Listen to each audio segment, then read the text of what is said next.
Ya viene Noticias 7, bajo supervisión adulta.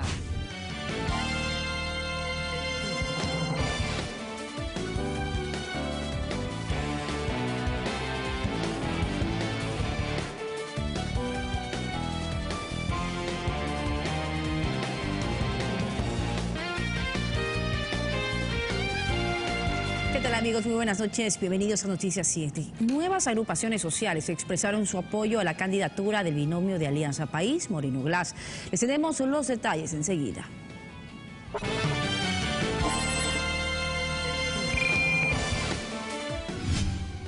...22 alcaldes del Guayas hicieron público su apoyo a la candidatura de Lenin Moreno y Jorge Glass.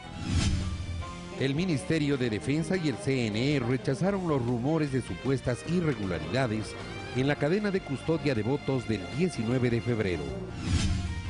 El presidente Rafael Correa constató los avances en la repotenciación de 2 planteles educativos de Guayaquil. Mañana se recuerdan 18 años de la peor crisis que atravesó el país, el feriado bancario. En lo internacional, Wikileaks publicó miles de documentos supuestamente tomados del Centro de Inteligencia Cibernética de la CIA.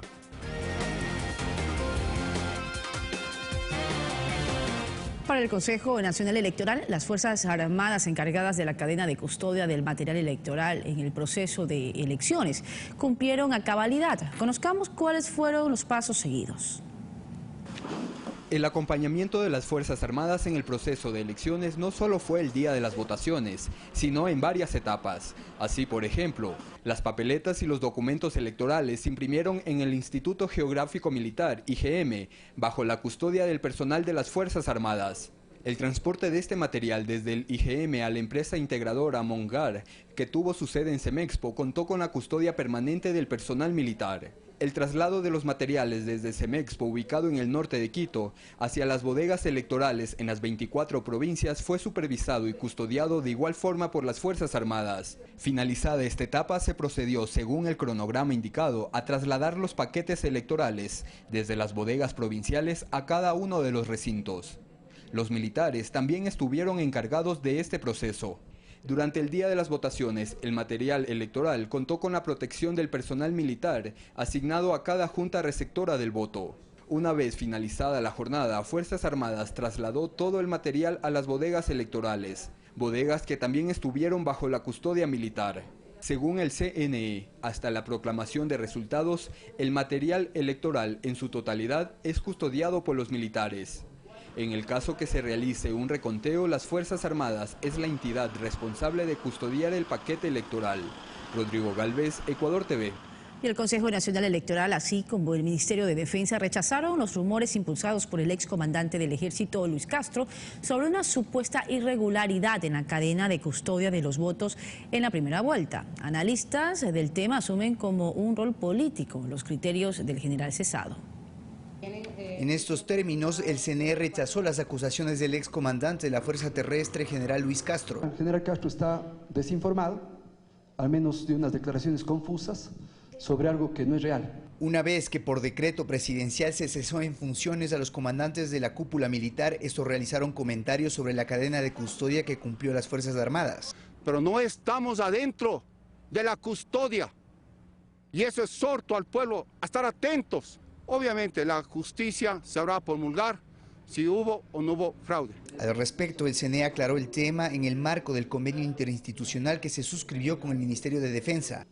Que la cadena de custodia se ha cumplido y que tenemos efectivamente todos los detalles de las actas de entrega-recepción. Una vez finalizada la jornada electoral, las Fuerzas Armadas trasladan todo el material a las bodegas electorales y hasta la proclamación de resultados, el material electoral en su totalidad es custodiado por Fuerzas Armadas. Es decir, hoy, en este momento, las bodegas de las delegaciones provinciales tienen custodia militar. Además, advirtió que se reunirá con la nueva cúpula para dejar totalmente claro el tema.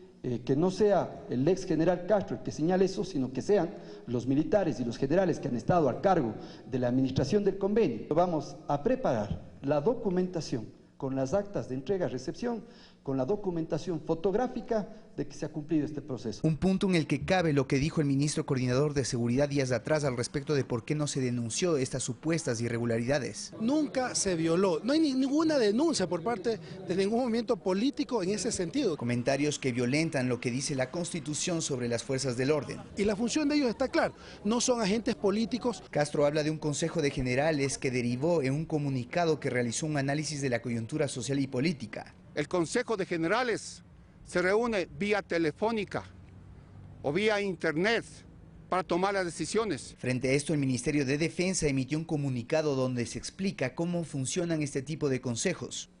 En esos términos, los consejos de generales no funcionan para analizar escenarios a nivel político o pronunciarse al respecto. Estas reuniones tratan exclusivamente temas de carácter militar y deben ser convocadas con por lo menos 24 horas de anticipación. Para la aprobación de las actas emanadas del Consejo se requiere al menos el 75% de la totalidad de sus miembros. Y de inmediato sobre las acusaciones de insinuar un fraude.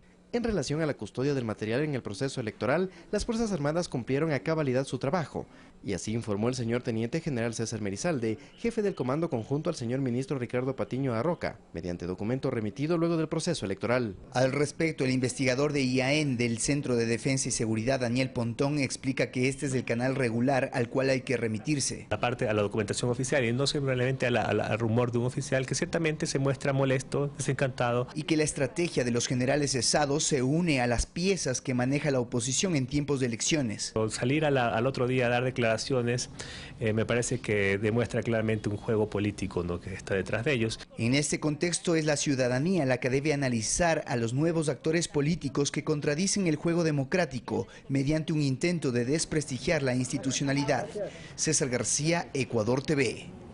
22 alcaldes del Guayas expresaron en un manifiesto su respaldo político al ganador de la primera vuelta electoral, Lenín Moreno. Muchos de los ediles recuerdan lo acontecido en 1998, cuando Guillermo Lasso, siendo gobernador del Guayas, reprimió manifestaciones de alcaldes de la época que reclamaban retrasos en las asignaciones presupuestarias durante el gobierno de Yamil Maguad. En sesión extraordinaria realizada este martes en Guayaquil, 22 de los 25 alcaldes del Guayas decidieron de forma unánime ratificar su respaldo político a Lenín Moreno, candidato presidencial ganador de la primera vuelta electoral. A criterio de los ediles, el actual gobierno liderado por Rafael Correa garantizó en estos 10 años las asignaciones presupuestarias a sus municipios. Esto pese a las condiciones económicas que en los últimos meses debió enfrentar el Ecuador para superar factores externos. ¿Y por qué apoyamos a Lenín Moreno? Precisamente por todo ese apoyo que hemos tenido y hemos convenido a través de proyectos diferentes, a través de proyectos del MIES, proyecto de erradicación del trabajo infantil, proyecto de personas con discapacidad y proyecto también de adultos mayores. Consideran nada conveniente para el futuro del país la candidatura del banquero derechista Guillermo Lasso, pues cuando fue gobernador del Guayas en 1998 reprimió mediante el uso de la fuerza pública las diversas manifestaciones de alcaldes de la provincia que consecutivamente marcharon en Guayaquil para reclamar al gobierno de Yamil Maguad el pago de 6 meses de atraso por concepto de asignaciones municipales. La ley es la ley y todos estamos obligados a cumplirla. Prohíbe los paros de los servidores públicos, se sanciona hasta con 3 años de prisión a quienes invitan a paros sin asumir, sin considerar los riesgos que significan esas convocatorias. Los 22 alcaldes de AME Guayas que respaldan al binomio presidencial de Alianza País cuestionan también a Jaime Nebot, quien además de no asistir a las reuniones, promueve marchas y posturas como el fraude electoral para hacer oposición al actual gobierno. Nosotros hemos peleado contra lo que significa el socialismo del siglo XXI desde el año 2007. No permitiremos que actos contrarios a derecho perturben la paz de cada uno de nuestros gobiernos autónomos descentralizados y del país. Los alcaldes reconocen el apoyo recibido de instituciones estatales como el Banco de Desarrollo, que entre el 2007 y 2015 concedió cerca de 4.845 millones de dólares en créditos para financiar proyectos de municipios y prefecturas. Esto a diferencia del periodo 1998 al 2006, cuando dichos créditos otorgados apenas alcanzaron los 974 millones de dólares. César Eduarte, Ecuador TV. Y la Confederación de Pueblos y Organizaciones Indígenas y Campesinos del Ecuador, FEI, entre otras organizaciones sociales, reiteraron su respaldo a la candidatura presidencial del binomio de Alianza País. Son 5 organizaciones que decidieron ratificar su apoyo a la candidatura de Lenín Moreno y Jorge Glass. La Confederación de Pueblos y Organizaciones Indígenas y Campesinas del Ecuador así lo anunció, sobre todo porque creen que será posible fortalecer los procesos que beneficien a los sectores que representan. Y que deben profundizar las leyes a la práctica, la ley de tierras, la ley de aguas, la ley de soberanía alimentaria, fundamentalmente la construcción de la soberanía alimentaria como un nuevo modelo de desarrollo humano, justo y equitativo, pero desde los pequeños y medianos agricultores.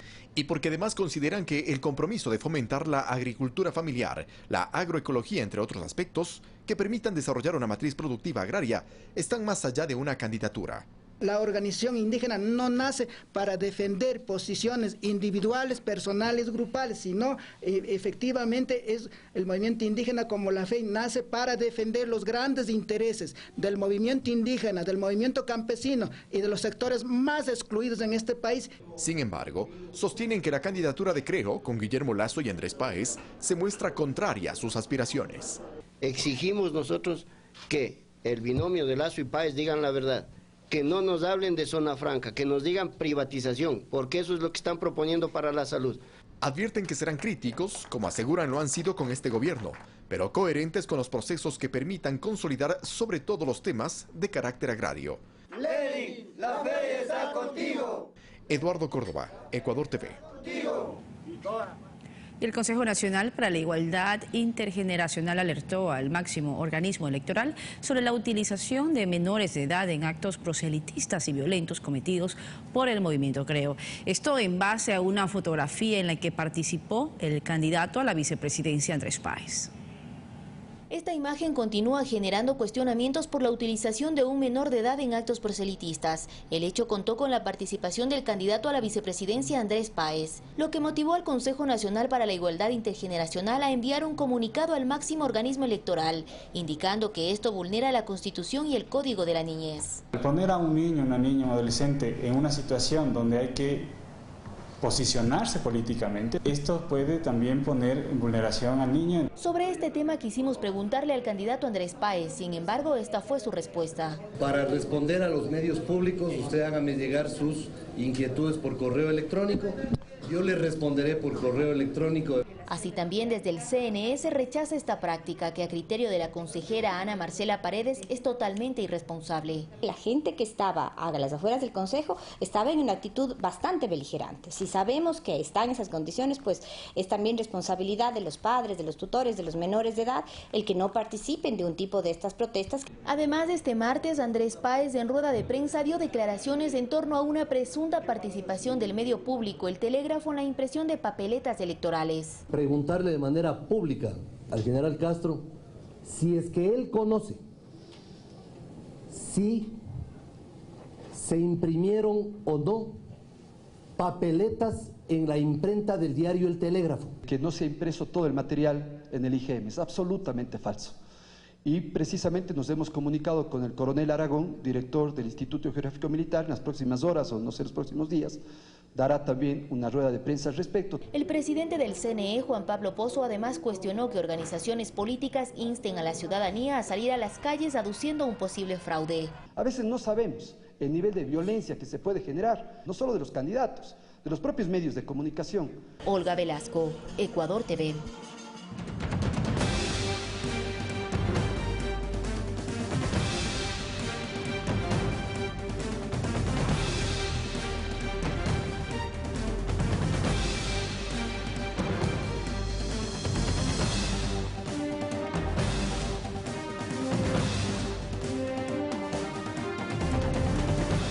Guillermo Lasso se niega a contestar sobre su rol en el feriado bancario de marzo de 1999, a pesar de que Eduardo Valencia, ex integrante de la comisión que investigó la deuda pública, lo vinculó en 2007 como uno de los responsables de esta crisis financiera.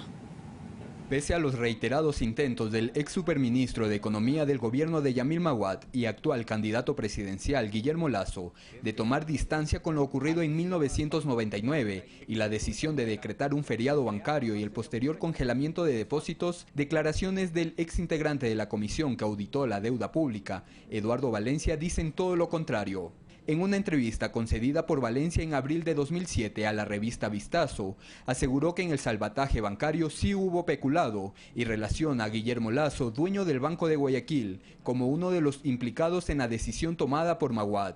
En una parte de la entrevista a Valencia a la pregunta si hay responsables directos del congelamiento de los depósitos, respondió: Osvaldo Hurtado, a través de Cordes, vinculado a la banca serrana, el Partido Social Cristiano, Álvaro Guerrero, Guillermo Lasso y Roberto Vaquerizo presionan a Maguad para el congelamiento de depósitos.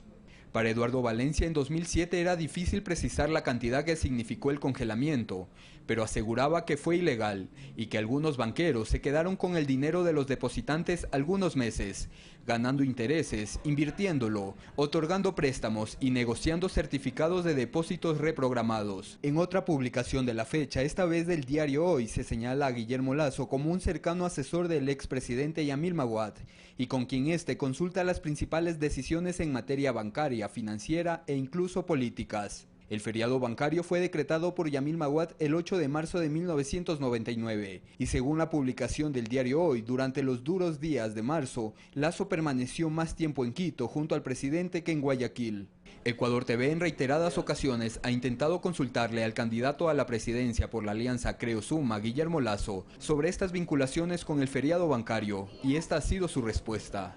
Lo invito a consultar mi cuenta de Twitter, @LassoGuillermo. Y ahí usted va a encontrar las respuestas a todas sus inquietudes. Ecuador TV está a la espera de la confirmación de una entrevista personal solicitada a Guillermo Lasso a través de su equipo de comunicación. Rodrigo Galvez, Ecuador TV. Y este miércoles se recuerdan 18 años del feriado bancario. Cientos de migrantes realizarán una marcha en contra de los causantes de esta crisis financiera. Aseguran que uno de ellos es Guillermo Lasso, ex superministro de Economía y gobernador de Yamil Maguad. Alex Flores es el representante de la Federación Nacional de Migrantes Retornados. Él dice que este miércoles saldrán a las calles a recordar un triste episodio de la vida del país y de millones de ecuatorianos, como lo fue el feriado bancario. Somos los más perjudicados por haber sido expulsados del país. Flores lamenta que la juventud no esté consciente de lo que significó el feriado bancario de 1999, decretado por el expresidente Yamil Maguad y por el cual miles de familias quedaron en la pobreza y casi 3 millones de personas tuvieron que emigrar. La esposa, el esposo, dejaron a los hijos, hubo mucha suicidio, incluso juvenil, de los chicos que quedaron aquí. Por eso a Flores le preocupa el compromiso de campaña del candidato Guillermo Lasso de internacionalizar la banca, pues asegura que esto sería lapidario para los migrantes, cuyas deudas adquiridas afuera las seguirían manteniendo en nuestro país. Santiago Venegas tenía 11 años cuando se decretó el feriado bancario. Manifiesta que hasta hoy recuerda lo que es quedarse en la pobreza de la noche a la mañana. Sufrimos bastante, no había dinero, como si ni lo más básico no teníamos para comprar. Razón por la cual hace un llamado a los jóvenes de su generación, invitándolos a no olvidar este capítulo de la historia nacional. Los jóvenes investiguen más la historia, no se dejen llevar por cosas superficiales, que como por ejemplo las redes sociales. Este 8 de marzo miles de migrantes que se acogieron al plan retorno marcharán por las calles de Quito, como una forma de protestar en contra de aquellos que serían los causantes de esta debacle financiera, entre los que mencionan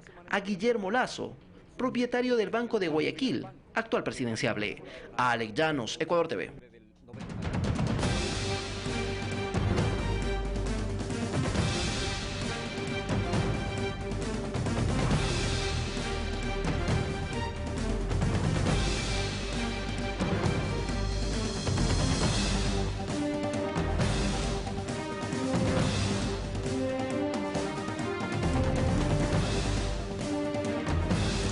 Juan Falconi Puig, actual embajador de Ecuador ante la Organización Mundial de Comercio y ex superintendente de bancos, asegura que una entrevista concedida al canal Teleamazonas fue manipulada.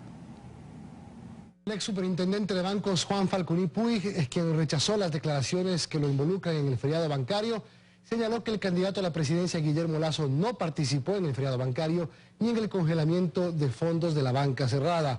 Pero Guillermo Lasso, a su criterio, ¿tuvo participación en el feriado bancario? O sea, participación oficial, que firme o no firme nada, evidentemente no la tuvo, porque yo no conozco que la haya tenido firmando, pero él era un banquero como muchos otros. Estas son las declaraciones que Juan Falcón y Puig asegura habrían sido manipuladas por Teleamazonas sobre el tema del feriado bancario y Guillermo Lasso. Hubo una manipulación de mi declaración de anoche tratando de darle otra connotación. No he dicho que Guillermo Lasso no tiene nada que ver con el feriado bancario, no he dado certificados de honorabilidad, me dicen, lo va a llamar, después de un momento la periodista me llama en efecto y empiezo a explicarle lo del feriado bancario, le estaba explicando esto y cuando súbitamente me interrumpe y me dice, y bueno, entonces Guillermo Lasso no tenía nada que ver con el feriado bancario. A lo que yo en pocos segundos reacciono porque estaba totalmente en otro hilo de conversación y le digo, bueno, lo que yo conozco, hasta donde yo conozco, es que Guillermo Lasso no firmó el decreto del feriado bancario. Esta fue toda mi respuesta respecto de Guillermo Lasso. Dicha entrevista se habría realizado este lunes.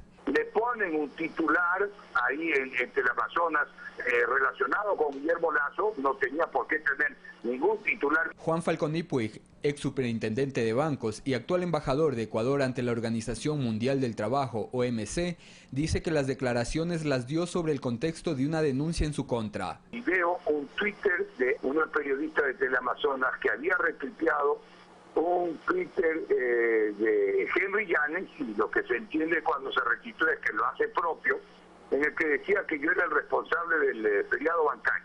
Y asegura que en los próximos días viajará a Ecuador para aclarar este tipo de tergiversaciones.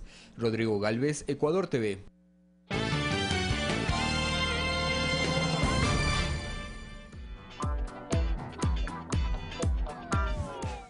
Este 2 de abril, Ecuador elegirá al nuevo presidente de la República. ¿Cómo se perfila el escenario de la segunda vuelta electoral? Lo analizaremos este martes en Pulso Político. Junto a Carlos Rabascal estarán Palmira Chavero, experta en comunicación, Paulina Recalde, directora de Perfiles de Opinión, y Francisco Herrera Arauz, director del portal Ecuador Inmediato. Pulso Político.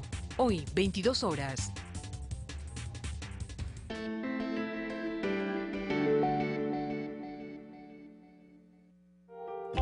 Ana de Peralta, lambateña que encabezó una gran protesta para reclamar por las disposiciones españolas de prohibir usar vestimenta indígena o españolas a las mujeres mestizas.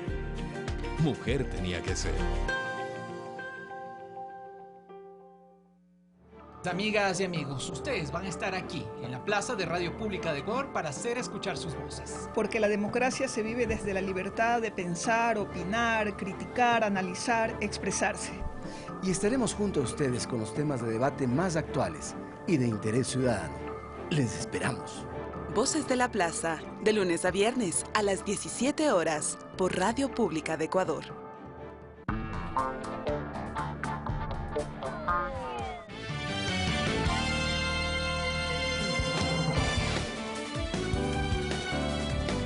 Y de regreso les contamos que con un llamado a la ciudadanía a defender lo logrado en materia de educación pública durante estos 10 años, el presidente Rafael Correa constató los avances en la repotenciación de 2 planteles educativos situados en el suburbio oeste de Guayaquil. El presidente Correa inició recorriendo la obra de repotenciación del Colegio Técnico Febres Cordero, que para abril de este año contará con biblioteca, áreas deportivas y laboratorios. Pero falta mucho por hacer. El próximo gobierno tiene que continuar con esto y no podemos permitir que nos regresen al pasado, privatizándonos la educación, privatizándonos la salud, privatizándonos la educación pública. El primer mandatario hizo una visita sorpresa al Hospital Abel Gilbert Pontón, conocido también como el Hospital Guayaquil, para posteriormente constatar el avance en la construcción del 7º tramo de 11 que tendrá el Parque Lineal Estero Las Ranas. La obra total tiene una extensión de 42 kilómetros de áreas verdes y recreativas para los ciudadanos que habitan en sectores como la Isla Trinitaria, Cristo del Consuelo, entre otras, y cuya ejecución contempla recuperar el estero salado. En años no han hecho nada la municipalidad aquí en este sector y Correa lo ha venido a hacer. Y se le agradece mucho porque en verdad necesitábamos parque, recreación para nuestros niños. A la fecha tenemos un 65% de avance en la obra. El costo es cerca de 2.8 millones de dólares. Este es el gasto público que los pelucones no quieren que hagamos.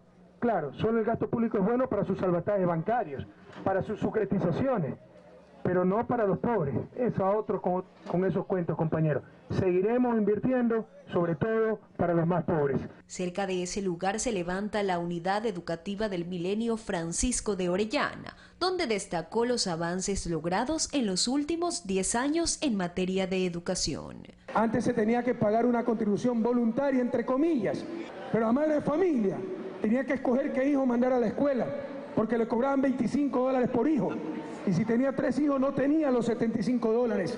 Y tenía que decidir cuál hijo se educaba y cuál hijo quedaba en ignorancia. Ese era el viejo país. Prohibido olvidar, compañeros. Correa detalló que para el nuevo año lectivo de la costa estarán listas 400 nuevas escuelas y que hasta 2018 habrá 34 nuevos institutos técnicos. Jocelyn de Mera, Ecuador TV. Y la repotenciación de silos de maíz y la entrega de créditos para la producción agrícola por parte del gobierno son liderados por el vicepresidente de la República, Jorge Glass, en la provincia de Los Ríos. El afectuoso recibimiento al segundo mandatario en el recinto Aguas Frías fue de parte de los agricultores de 13 organizaciones beneficiarias directas de la repotenciación de 43 silos de secado de maíz, los mismos que permiten transferir el poder del mercado a los campesinos. Lo único que garantiza el precio justo es la propia capacidad de los campesinos de acopiar, de secar, de limpiar su maíz y de venderlo al precio justo. Así como nosotros fuimos ayudados y beneficiarios con nuestra vivienda, nuestros compañeros también van a seguir adelante. Gracias a este presidente y esperemos que lo siga con este apoyo hacia el agricultor. Permiten procesar 30.000 quintales diarios. Es un gran apoyo para la producción de maíz seco ya en la provincia de Los Ríos. Las actividades de Jorge Glass en la provincia de Los Ríos continuaron con la entrega de 11 créditos de Ban Ecuador por $379.000. El vicepresidente de la República anunció la aprobación de la ley que condona el interés y las costas judiciales para los deudores del ex Banco de Fomento. A través de alianzas estratégicas con el MAGAP, con el MIPRO, con el MIES, con diferentes instituciones públicas, generamos seguimiento, acompañamiento y mejoramos la productividad de las actividades que financiamos. Es un esquema integral de servicios. Entonces el banco ya me había prestado para hacerlo y ahora voy y le presto para arroz. Me abre las puertas y estoy muy agradecida. Por eso es mi felicidad. Con eso podremos volver a prestar para volver a financiar producción. Ese era un pedido de ustedes, queridos agricultores. En Babahoyo, a través de la Corporación Financiera Nacional, se otorgaron $7.5 millones para la construcción de 364 casas de interés prioritario en la segunda etapa de la urbanización Valle Verde. Señor vicepresidente, con mucha alegría tengo que decirle que ya no estoy pagando por vivir en una casa que es de otro dueño. Y yo sé que ese es el objetivo del gobierno, de que cada persona, cada familia tenga un lugar digno en donde poder habitar. Todo como parte de la agenda productiva del segundo mandatario en la provincia fluminense. Mirta Carrillo, Ecuador TV.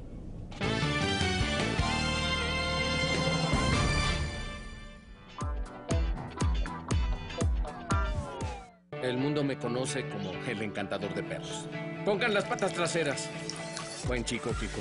Pero no muchas personas conocen mi historia personal. Cómo crecí pobre en México. Y me atravesé la frontera para hacer una vida nueva.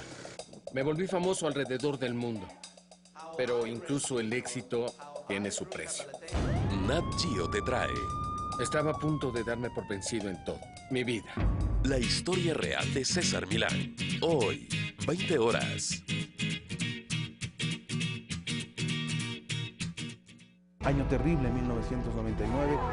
Si no es plata que me he encontrado en la calle ni nadie me ha regalado, señor. Tuvimos alrededor de 16 bancos que se convirtieron en bancos rateros. Conoce la historia del mayor robo al bolsillo de los ecuatorianos. Los banqueros, cuando estaban abiertos, se consiguieron autopréstamos a empresas de su propiedad. No hay ninguna posibilidad, ninguna idea de que ese feriado pueda producirse.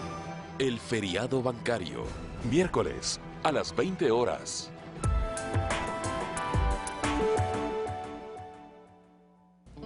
Este miércoles usted no se puede perder Café TV. Celebra con nosotros el Día de la Mujer y que sea tendencia el hashtag Mujer Tenía que Ser. Tendremos un artista invitado directo desde República Dominicana para que nos enseñe a bailar bachata. Nina Nana, un emprendimiento para los más pequeños de la casa, 8:30 de la mañana por Ecuador TV.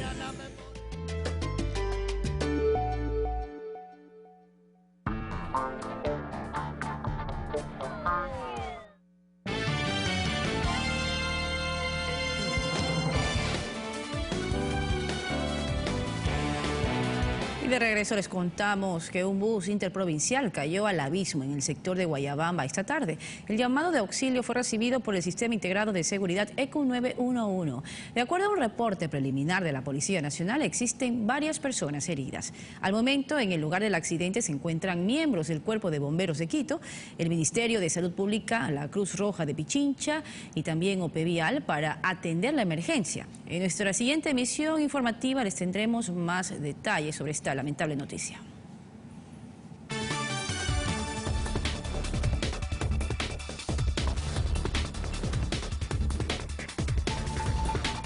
Y en lo internacional, en Argentina se registraron incidentes en el segundo día de paro nacional de docentes y centrales sindicales en contra de las medidas del presidente Mauricio Macri, mientras que el portal Wikileaks difundió documentos sobre el espionaje de la Central de Inteligencia de Estados Unidos. Con incidentes terminó el segundo día del paro nacional de maestros y centrales sindicales en Argentina. Más de 50.000 personas exigen al presidente Mauricio Macri que suspenda los despidos en el sector público, la instalación de paritarias nacionales integradas por las organizaciones sociales para establecer el aumento salarial para los docentes, la suspensión del incremento en los servicios básicos y la defensa de la industria nacional. Los dirigentes sindicales anunciaron un nuevo paro nacional para finales de marzo o inicios de abril. El portal Wikileaks publicó miles de documentos sobre las supuestas herramientas de ciberespionaje de la Central de Inteligencia Americana CIA. Según los documentos, la agencia norteamericana podría penetrar en los teléfonos inteligentes, ordenadores e incluso televisores y robar datos, saltarse el cifrado de WhatsApp o convertir los dispositivos en micrófonos encubiertos. De confirmarse esta información, sería el mayor escándalo de espionaje desde el caso Manny o Snowden. Los republicanos de la Cámara de Representantes de Estados Unidos presentaron su plan para derogar y reemplazar la Ley de Cuidado de Salud Asequible, la reforma sanitaria impulsada por el expresidente Barack Obama y conocida como Obamacare. El nuevo proyecto pretende generar un sistema de créditos fiscales para ayudar a los estadounidenses y eximirá a las empresas de tener que ofrecer una alternativa de cobertura médica a sus trabajadores. En Guatemala, miles de campesinos iniciaron una manifestación masiva para pedir la renuncia del presidente Jimmy Morales por no tomar en cuenta sus peticiones y olvidar al sector agrícola. Acusan al mandatario de corrupción luego de que uno de sus hijos y hermanos fueron involucrados en un proceso judicial por fraude en relación con un contrato de alimentos. Fanny Lara, Ecuador TV.